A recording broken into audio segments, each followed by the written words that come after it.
ബൃഹത്തായി പറഞ്ഞു തരുന്നു. ബൃംഹണം ചെയ്യുന്നത് കൊണ്ടാണ് ബ്രാഹ്മണൻ എന്നുള്ളത്. ബൃംഹണം ചെയ്യുന്നവനായതുകൊണ്ടാണ്. എന്താണ് ബൃംഹണം ചെയ്യുക എന്ന് പറഞ്ഞാൽ? ബൃഹത്തായി പറയുക. നമ്മൾ മേധാസുത്വത്തിൽ പറയാറുണ്ട്, ത്വയാ ജുഷ്ടാഹ നുദമാന ദുരുക്താൻ ബൃഹദ്വദേമ വിദധേ സുവീരാഹ. നമ്മൾ സുഷ്ടു വിശേഷേണ ഈരണം ചെയ്യുന്നവരാകുക, നന്നായി സവിശേഷമായ രീതിയിൽ പറയുവാൻ കെൽപ്പുള്ളവരാകുക.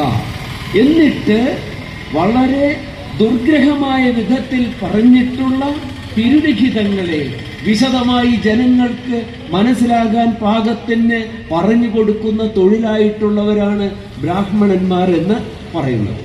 അവരെപ്പോൾ എത്രയേറെ ആദരണീയരാണ്. ശരിയായി നമുക്ക് വേണ്ടി ആ ബൗദ്ധികമായ വ്യാപാരം ജീവിതത്തിന്റെ വ്രതമാക്കിയെടുത്തിട്ടുള്ളവരെ. പലപ്പോഴും നമ്മുടെ സംസ്കാരം